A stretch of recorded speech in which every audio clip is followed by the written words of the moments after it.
Tuhan sekali Yesus selamanya Yesus dalam hidup kami. Amin. Dan Engkau lebih daripada cukup untuk kami semua. Amin. Mari saudara, sekarang mari kita mau bersama-sama menaikkan doa Bapa kami. Mari ulangi seperti apa yang saya ucapkan. Bapa kami yang ada di dalam surga, Bapa kami yang ada di dalam sorga, dikuduskanlah namamu, dikuduskanlah namamu, datanglah kerajaanmu, datanglah kerajaanmu, jadilah kehendakmu jadilah kehendakmu, di bumi ini di bumi ini seperti di dalam surga. seperti di dalam sorga. Bapa yang baik, Bapa yang baik, berikanlah kami pada hari ini berikanlah kami pada hari ini rezeki yang menjadi bagian kami rezeki yang menjadi bagian kami secukupnya, secukupnya, cukup untuk cukup untuk memberikan pinjaman memberikan pinjaman kepada banyak bangsa, kepada banyak bangsa. sedangkan kami sendiri Sedangkan kami sendiri tidak punya pinjaman, tidak punya pinjaman, cukup untuk menjadi saksi Tuhan, menjadi saksi Tuhan, mulai dari Yerusalem, mulai dari Yerusalem, Yudea, Yudea, Samaria, Samaria, sampai ke ujung-ujung bumi, sampai ke ujung-ujung bumi, cukup untuk menjadikan semua bangsa menjadikan semua bangsa murid Kristus, murid Kristus, membaptis mereka dalam nama Tuhan Yesus. dalam nama Tuhan Yesus. Terima kasih Bapa Terima kasih Bapa untuk rezeki yang untuk secukupnya, rezeki yang secukupnya. dan ampunilah dosa-dosa kami, Ampunilah dosa-dosa kami, ampunilah kesalahan kami, ampunilah kesalahan kami, seperti kami pun mengampuni mengampuni orang-orang yang bersalah kepada kami. orang-orang yang bersalah kepada kami. Dan janganlah masukkan kami ini Dan janganlah masukkan kami ini ke dalam ke dalam pencobaan, tetapi bebaskanlah kami tapi bebaskanlah kami dari segala yang jahat. dari segala yang jahat. Sebab Engkaulah Sebab Engkaulah yang mempunyai yang empunya kerajaan, kerajaan, kuasa, kuasa, dan kemuliaan dan kemuliaan sampai selama-lamanya. sampai selama-lamanya. Dalam nama Tuhan Yesus, Dalam nama Tuhan Yesus, kami sudah berdoa. kami sudah berdoa. Amin. Amin. Mari Bapak Ibu sekalian, kita bersama-sama membacakan Mazmur 91. Alkitab berkata bahwa mati dan hidup dikuasai oleh lidah, siapa suka menggemakannya akan memakan buahnya, dan iman timbul dari pendengaran akan firman Tuhan. Dalam hitungan ketiga, mari kita membacakan ini bersama-sama. Ya, oke. 1, 2, 3. Orang yang duduk dalam lindungan yang maha tinggi dan bermalam dalam naungan yang maha kuasa akan berkata kepada Tuhan, tempat perlindunganku dan kubu pertahananku, Allahku yang kupercayai. Sungguh, Tuhanlah yang akan melepaskan aku dari jerat penangkap burung dan dari penyakit sampar yang busuk. Dengan kepaknya, Tuhan akan menudungi aku. Di bawah sayapnya, aku akan berlindung. Kesetiaan Tuhan ialah perisai dan pagar tembok. Amin, amin, amin. Aku tak usah takut terhadap kedahsyatan malam, terhadap panah yang terbang di waktu siang, terhadap penyakit sampar yang berjalan di dalam gelap, terhadap penyakit menular yang mengamuk di waktu petang. Walau 1.000 orang rebah di sisiku dan 10.000 di sebelah kananku, tetapi itu tidak akan menimpa aku. Aku hanya menontonnya dengan mataku sendiri dan melihat pembalasan terhadap orang-orang fasik. Sebab Tuhan ialah tempat perlindunganku, yang maha tinggi telah kubuat tempat perteduhanku. Amin, amin, amin. Malapetaka tidak akan menimpa aku, dan tulah tidak akan mendekat kepada kemahku. Sebab malaikat-malaikat Tuhan akan diperintahkan oleh Tuhan kepadaku untuk menjaga aku di segala jalanku. Para malaikat Tuhan akan menatang aku di atas tangannya, supaya kakiku jangan terantuk kepada batu. Singa dan ular tedung akan aku langkahi. Aku akan menginjak anak singa dan ular naga. Sungguh hatiku melekat kepada Tuhan, maka Tuhan akan meluputkan aku. Tuhan akan membentengi aku, sebab aku mengenal nama Tuhan. Bila aku berseru kepada Tuhan, Tuhan akan menjawab. Tuhan akan menyertai aku dalam kesesakan. Tuhan akan meluputkan aku dan memuliakan aku. Dengan panjang umur akan Tuhan kenyangkan aku, dan akan Tuhan perlihatkan kepadaku keselamatan daripadanya. Amin, amin, amin. Tuhan, kami ucap syukur Tuhan untuk pagi hari ini. Engkau sangat amat baik Tuhan. Kami datang ke hadirat-Mu, kami mau mendengar firman-Mu pada saat ini Tuhan. Urapi Pastor Hana Istati Rahayu hamba-Mu ini Tuhan. Bila apa yang hamba-Mu bagikan Tuhan datang daripada Engkau. Kami semua di sini Tuhan, anak-anak-Mu mau duduk diam mendengar dan juga menjadi pelaku firman-Mu. Terima kasih Tuhan, di dalam nama Yesus kami berdoa. Amin. Salam revival, salam kebangkitan. Shalom semua Bapak Ibu sekalian.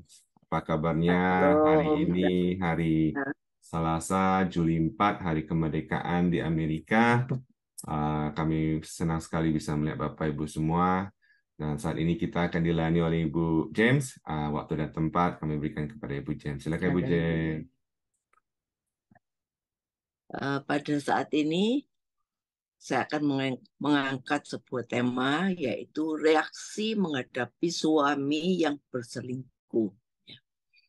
Kalau kita baca di dalam Roma 8 ayat 28, berkata, kita tahu sekarang bahwa Allah turut bekerja dalam segala sesuatu untuk mendatangkan kebaikan bagi mereka yang mengasihi Dia, yaitu bagi mereka yang terpanggil sesuai dengan rencana Allah. Jadi kalau kita mau mengalami kebaikan Tuhan, itu yang pertama, itu kita harus syaratnya mengasihi Tuhan.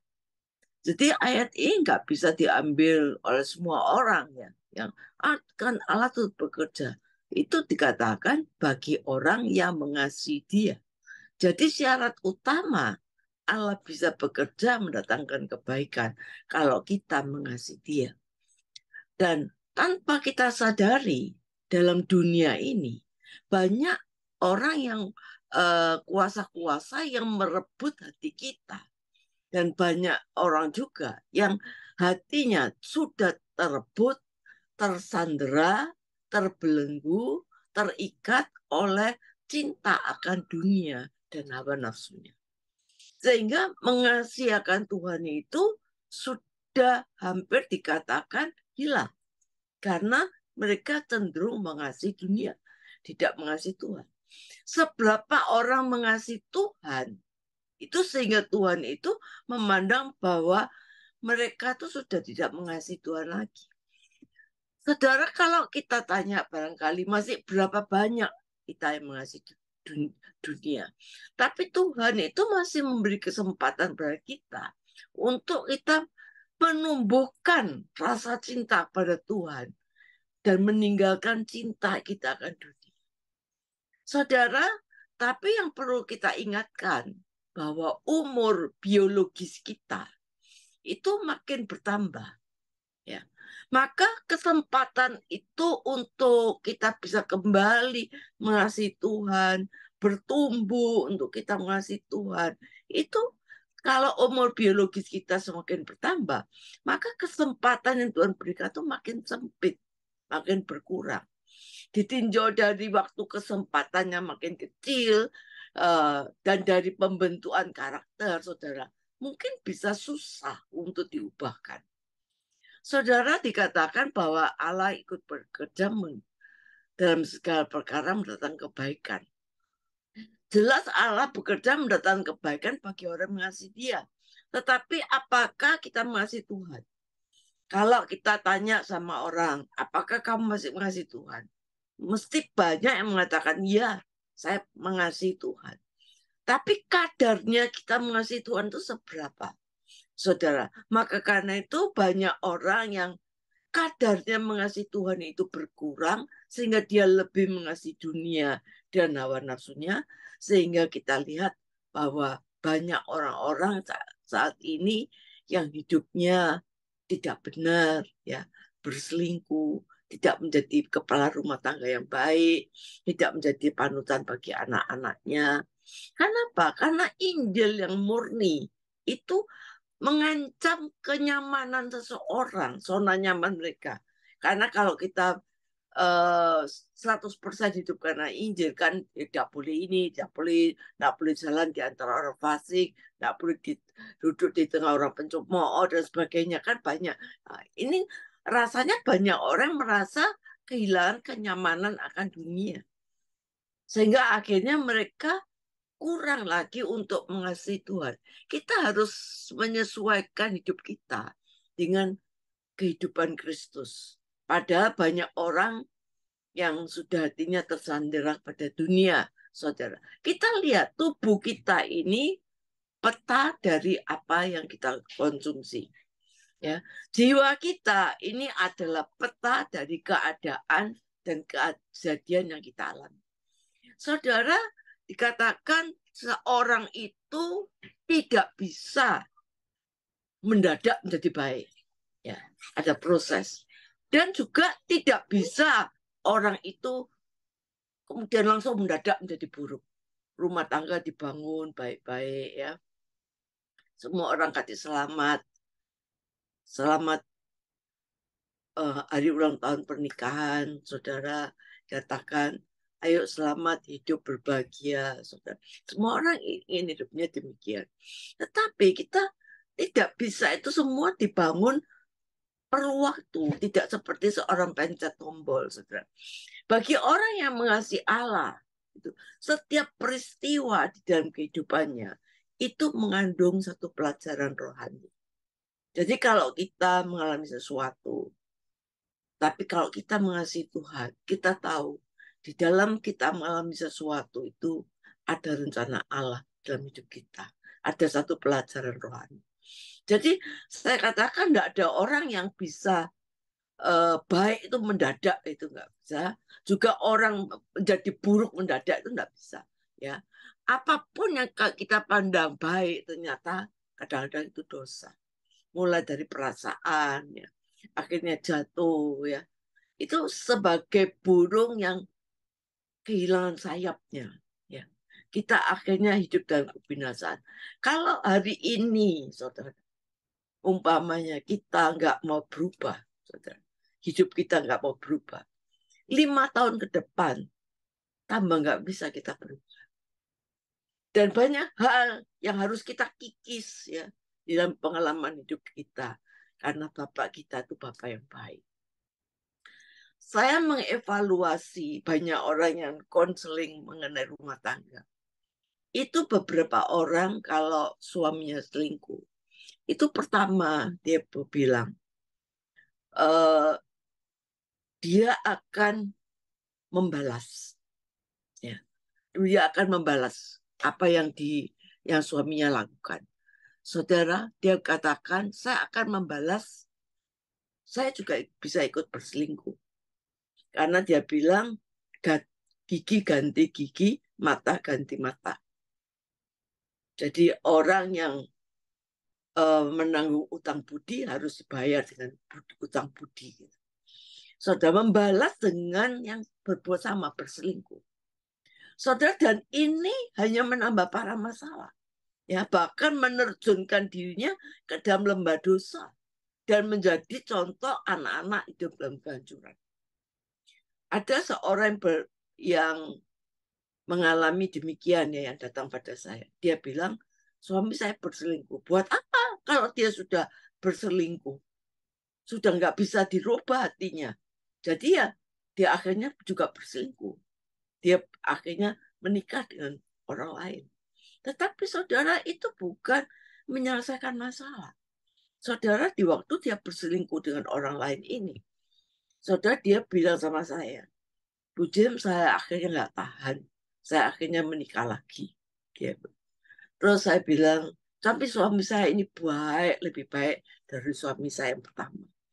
Tapi saudara, itu pertama. Kedua, kira-kira berapa bulan kemudian saya ketemu dia, dia menangis. Dia mengatakan bahwa suaminya kedua ini kejam. Saudara, pada waktu dia ini toko emas, saudara, waktu dia pulang dari mall, dari toko emas, saya masih beli makanan, pulangnya agak kemalaman. Ini suaminya marah, saudara. Yang namanya lampu di atas kamar makannya itu, saudara, ditarik oleh suaminya, itu dipukulkan ke dia. Dan dia akhirnya menjadi ketakutan. Dia keluar dari rumahnya, dia minta perlindungan satpam itu jam 12 malam. Dan akhirnya tidak pernah kembali lagi. Pada waktu anaknya menjadi remaja dan menikah, saudara, ini papanya akhirnya juga kawin lagi, mamanya juga demikian. Pada waktu anaknya menikah, saudara, ini papa mamanya ini tidak bisa bersandingan untuk menerima tamu. Karena istrinya papanya bilang, kamu tidak boleh dekat sama dia. Istri yang juga, yang dari istrinya juga bilang, kamu tidak boleh. Jadi akhirnya berjalan sampai menderita anak-anaknya. Jadi untuk berbuat berselingkuh lagi, untuk yang sama membalas, itu bukan jalan keluar. Menambah persoalan dan kehancuran. Yang kedua, ada yang tetap mempertahankan keluarga. Tidak bercerai, namun sudah kehilangan cinta kepada suami. Dia bertahan karena demi anak-anak. Tapi hidupnya dilalui dengan penuh kekecewaan, kepahitan, kebencian, dendam yang tersembunyi, dan akhirnya menimbulkan sakit di dalam hidupnya. Karena kepahitan, kebencian itu akhirnya dia mengalami penyakit kanker.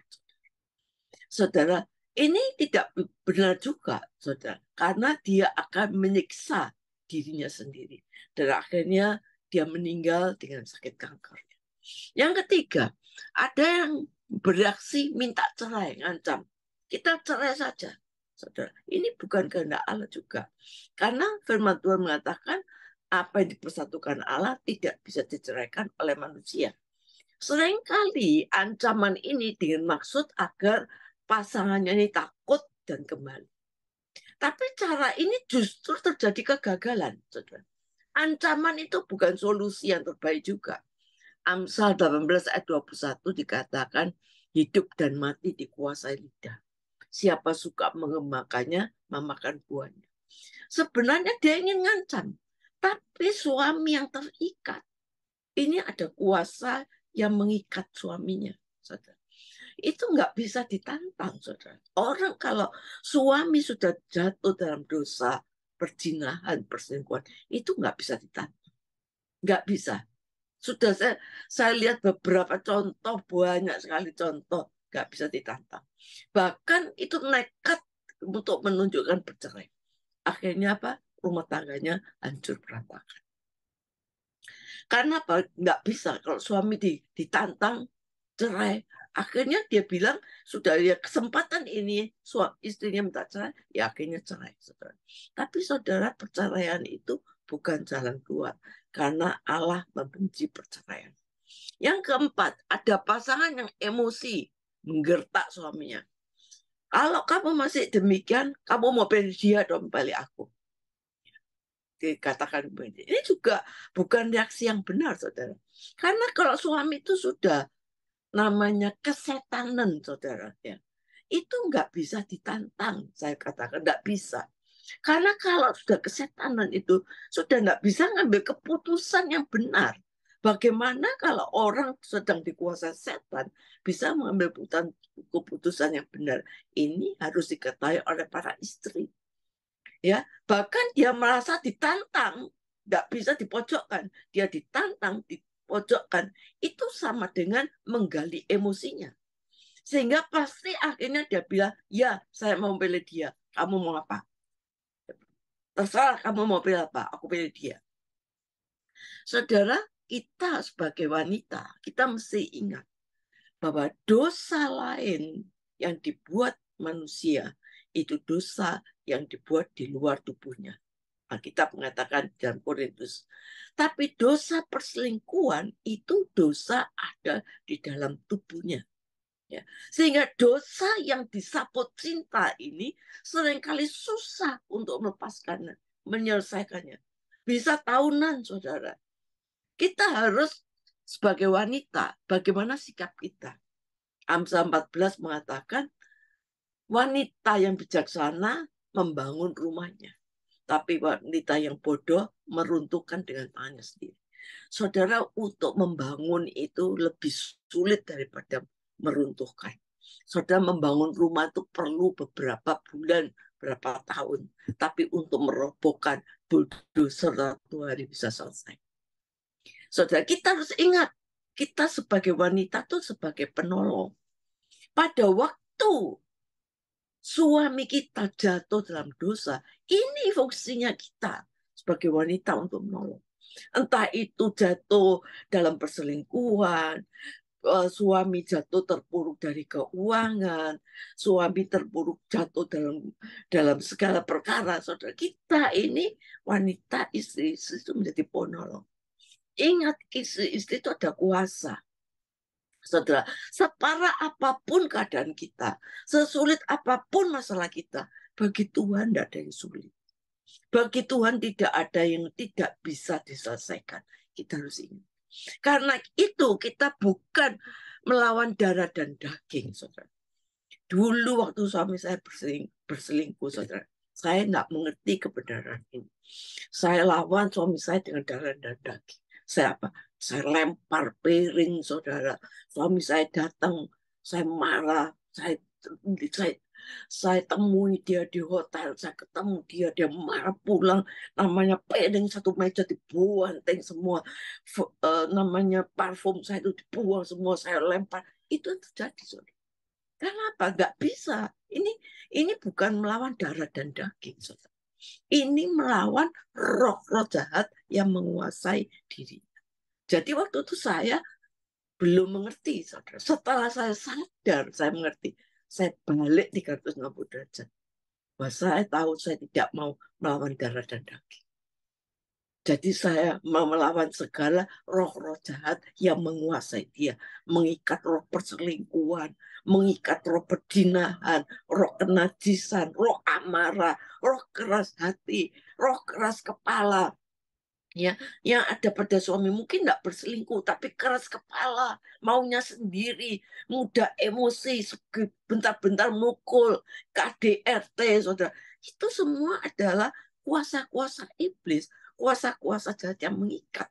Dan itu tidak bisa dilawan dengan darah dan daging. Tapi kita harus sungguh-sungguh, kita harus serah pada Tuhan, kita berdoa dalam roh, hidup dalam roh, dan di dalam waktu kita berdoa, masuk dalam roh, kita perangi itu semua. Roh-roh amarah, kekejaman, KDRT, perselingkuhan, itu kita katakan dalam nama Yesus kita. Saudara, itu namanya peperangan di udara. Itu yang harus kita lakukan. Saudara, di sini istri harus berfungsi, karena itu dikatakan sebagai penolong kita harus kuat. Kuat imannya, kuat doanya, kuat mentalnya, saudara. Dikatakan bahwa kita sendiri sebagai istri harus hidup benar, saudara. Karena doa orang benar apabila yakin didoakan besar kuasanya, saudara. Jadi kita harus sungguh-sungguh hidup benar. Berdoa pada Tuhan, serahkan kepada Tuhan. Semua serahkan pada Tuhan, berdoa dan serahkan pada Tuhan. Saya percaya kalau kita mau mengalahkan suami kita dengan firman Allah, perkataan kita, apa yang firman Tuhan katakan, pasti Tuhan tidak pernah gagal dengan apa yang difirmankannya. Saudara, seringkali kita nggak bisa karena kita melihat fakta, saudara. Kita melihat fakta sehingga kita tidak bisa melakukan itu. Kita melihat faktanya demikian.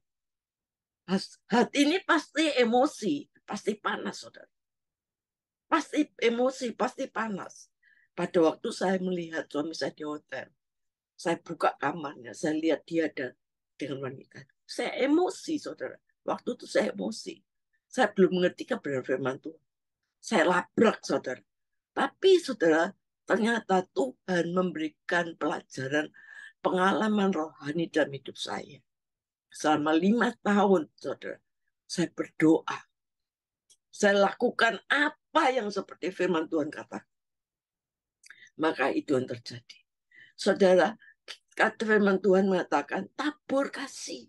Kalau suamimu, kalau musuhmu lapar, beri dia makan. Ya. Maka kamu akan menaruh bara api di atas kepalanya. Apa yang saya lakukan? Saya tabur kasih. Kalau suami saya mau berangkat kembali ke Jakarta, saudara saya tanya, kesukaannya wanita itu apa? Oh, sukaannya ini, saudara. Saya pakai dengan uang saya sendiri, hasil kerja saya sendiri. Saya belikan semua. Saya bilang, enggak usah bilang dari saya. Bilang ini oleh kamu. Waktu saya ngatur koper untuk suami saya berangkat, saya tumpangkan tangan. Saya katakan, Tuhan, saya serahkan suami saya dalam tangan. Kalau dia tidak hidupnya benar, jangan Tuhan berikan damai sejahtera dalam hidupnya. Terus saya taburkan. Saya kirimi surat, saudara. Suami saya kirimi surat. Saudara, surat itu kalau ada jatuh di alamat wanita itu pasti sobek nanti kasihkan. Jadi titipkan di tetangganya. Waktu saya kirim surat, saya kasih firman Tuhan. Saya tumpangin tangan surat itu. Tuhan, ayat-ayat yang saya berikan ini, saya tabur ini tidak kembali dengan sia-sia. Saudara, suami saya kalau baca surat itu nangis, saudara. Dia di WC, dia baca surat itu nangis.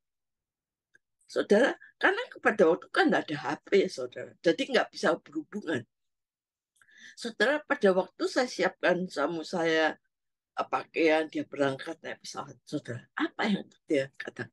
Saudara, di tengah pesawat Tuhan jamai hidupnya. Dia melihat seperti dia lihat film. Bagaimana kebaikan saya untuk masih mau ngatur kopernya, masih memberi kepada wanita itu. Sedangkan wanita itu kalau punya uang, dia tidak pernah memberikan pada suami saya. Saudara. Uang suami saya itu semuanya diambil sama dia. Saudara. Dan itu dikatakan, kalau kita tabur kasih, kita menuai kasih. Hukum dunia, hutang uang dibayar dengan uang. Hutang budi balas dengan budi. Hutang nyawa dibalas dengan nyawa. Tapi hukum Allah, hukum kasih. Orang bersalah balas dengan pengampunan.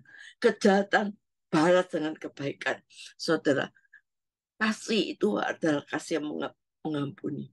Banyak orang yang mengampuni tapi masih mengingat-ingat kesalahan. Saudara, kita harus mengampuni 70 kali 7 kali. Kita bisa memenangkan suami kita, saudara, sebagai wanita. Dalam 1 Petrus dikatakan, 1 Petrus 3. Demikian juga kamu, hai istri-istri, tunduklah pada suamimu. Supaya jika di antara mereka ada yang tidak taat kepada firman, mereka juga tanpa perkataan dimenangkan oleh kelakuan istrinya. Jadi saudara, kita bisa memenangkan suami kita tanpa perkataan di dalam doa kita. Saudara, bila kita mau berserah pada Tuhan, kita seperti kita lihat bagaimana yang dialami di dalam Alkitab, ya saudara, kita lihat bagaimana Hana. Hana itu diperlakukan tidak adil. Ya, dia mempunyai kandungan yang mandul sehingga tidak bisa punya anak. Suaminya mengambil istri lain, Penina. Dia disakiti oleh Penina, saudara. Kalau dia berjalan ke rumah Tuhan di Silo, dia dihina oleh Penina. Tetapi kayak saya lihat, saya belajar di Alkitab, bahwa saya lihat di situ tidak ada nama Hana untuk membalas kejahatan Penina. Tapi dia selalu dengan kebaikan. Saudara, karena saya kagum dengan apa yang dilakukan Hana. Dan dia dia bisa minta kepada Tuhan apa yang tidak mungkin dilakukan manusia. Orang yang mandul, saudara, nggak bisa punya anak. Tapi dia bisa minta pada Tuhan yang besar. Dan waktu dia menangis di hadapan Tuhan di Silo, dia datang ke rumah Tuhan, dia nangis, dia ceritakan, dia curhat kepada Tuhan segala isi hatinya. Apa yang terjadi dalam hidupnya. Dia tidak cerita sama suaminya. Dia tidak cari pada siapapun. Dia cari Tuhan. Dia berserah pada Tuhan. Dia cerita sama Tuhan. Dia berdoa sama Tuhan. Dia ceritakan semua. Dan Tuhan kita adalah Tuhan yang mendengar doa. Saudara, 1 tahun kemudian dia mengandung. Dan lahirlah Samuel. Sejak saat itu, nama Penina tidak pernah lagi disebut. Bahkan dari orang yang mandul masih bisa 5 anak lagi lahir dari Hana. Saudara, kita jangan melihat fakta. Kalau kita melihat fakta, saudara, kita nggak bisa. Saudara. Kita rasanya nggak bisa mengucap jengkel, kita marah, kita apa, saudara.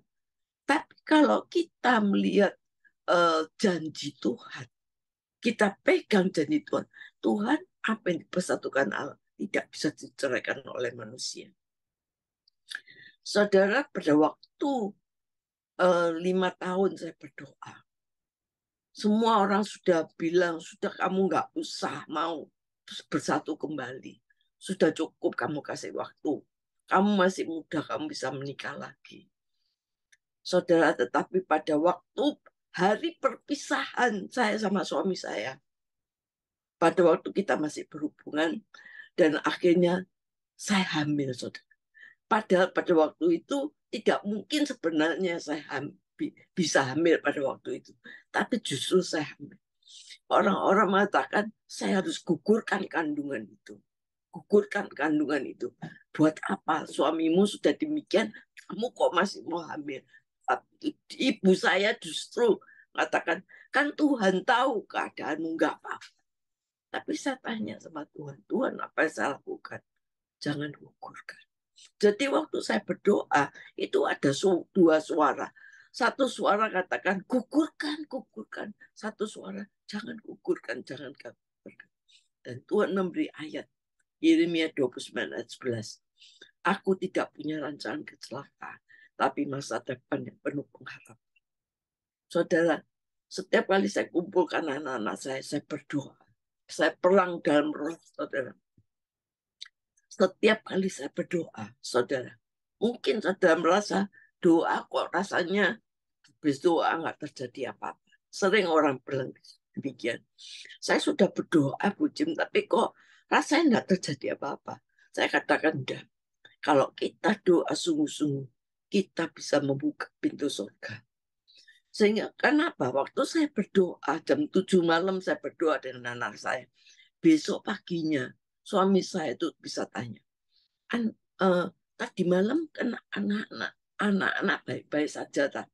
Apa ada yang sakit? Nggak ada, baik-baik. Kenapa? Tadi malam hati saya kok nggak enak. Hati saya gelisah, pengen pulang. Jam berapa? Ya kira-kira jam 7 malam. Pada saat itu kita berdoa. Jadi waktu kita perang di dalam doa roh itu, firman Tuhan mengatakan, Allah berperang ganti kita. Saudara. Lagi waktu saya berdoa lagi, suami saya mengatakan, tadi malam aku perang dengan wanita itu. Dia lempar-lemparan apa, pokoknya dia lagi berperang. Saya kira jam berapa? Jam 8 malam. Dan waktu itu kita sedang berdoa. Jadi saudara, kalau kita sungguh-sungguh berdoa, kita masuk bukan cuma komat kami dengan kata-kata, kita yakini, kita masuk dalam penyembahan, kita masuk dalam dunia roh, kita patahkan segala kuasa-kuasa itu, saudara, Tuhan berperang ganti kita. Pasti ada sesuatu yang terjadi. Jadi tidak mungkin kalau saya berdoa tapi tidak terjadi apa-apa. Kalau doa kita belum dijawab, berarti perjalanan doa kita ini belum selesai.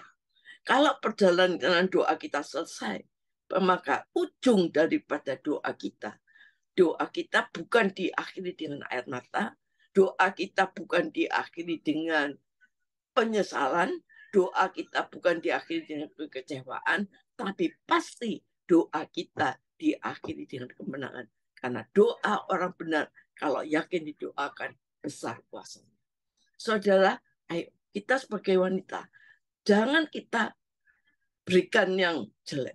Kalau suami saya datang menjenguk anak-anak, saya tidak pernah bicara tentang wanita. Saya tertawa karena saya tahu hari depan kita punya hari esok di dalam Tuhan. Saudara, kita katakan, perkataan kita ini penuh kuasa. Saudara, harus ada kasih, pengampunan, doa sebagai fondasi kita untuk mengalahkan segala perselingkuhan, kekerasan, bukan cuma perselingkuhan, kekerasan, KDRT, mungkin ada suami yang suka pukul istri, itu semua kuasa-kuasa jahat yang menguasai suami kita. Dan itu kita harus kalahkan. Kita doakan, dan saya percaya kalau kita doakan, kita sungguh-sungguh mengasihi Tuhan pertama. Kita betul-betul hidup benar, mengasihi Tuhan. Allah akan bekerja mendatangkan kebaikan bagi orang yang mengasihi Dia. Kalau saya lagi di gereja, ada orang yang berkhotbah, pandangan saya itu saya bayangkan nanti suami saya di situ. Saya bayangkan nanti saya akan keliling kemana-mana menyaksikan kebesaran Tuhan. Itu yang saya bayangkan. Dan saudara, kalau saya baca Alkitab, saya dapat ayat, saya kasih tanggal, saya kasih hari, oh ini hari ini Tuhan berkata. Dan apa yang saya kasih tanggal dan hari, tidak ada yang tidak digenapi. Semua digenapi. Apa yang saya bayangkan, saya bersama suami saya, bersama melayani ke kota ini, ke kota ini. Bahkan yang tidak pernah saya pikirkan, saudara, sampai ke luar negeri, tidak pernah saya bayangkan. Itu yang terjadi. Karena Tuhan menjawab lebih dari yang kita doakan. Amin.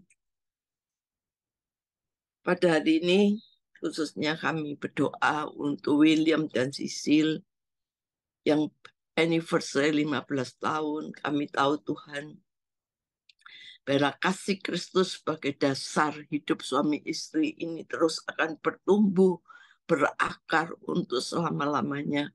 Dan kita akan melihat bagaimana rumah tangga William dan Sisil menjadi banyak berkat di antara orang, menjadi saksi Tuhan, menjadi panutan hidupnya, bukan cuma 15 tahun, tapi sepanjang tahun-tahun di depannya. Keluarga ini akan diberkati Tuhan, dipulihkan Tuhan, rumah tangganya diberkati Tuhan, pekerjaan diberkati Tuhan, keluarganya diberkati Tuhan. Terima kasih Tuhan, kami percaya Engkau melindungi keluarga ini, karena Tuhan ada di tengah-tengah mereka. Kami percaya kalau Engkau ada di tengah-tengah mereka, mereka mengasihi Tuhan, maka saya percaya apapun keadaannya Tuhan, kalau ada batu rubah-rubah kecil di tengah keluarganya, Tuhan akan berubahkan menjadi kebaikan. Kami juga berdoa untuk semua yang mengikuti sumpah pagi hari ini di Amerika dan sore hari di New York. Kami percaya keluarga-keluarga mereka semua diberkati oleh Tuhan. Keluarga-keluarga mereka dibangun di atas batu karang yang teguh, memuliakan nama Tuhan.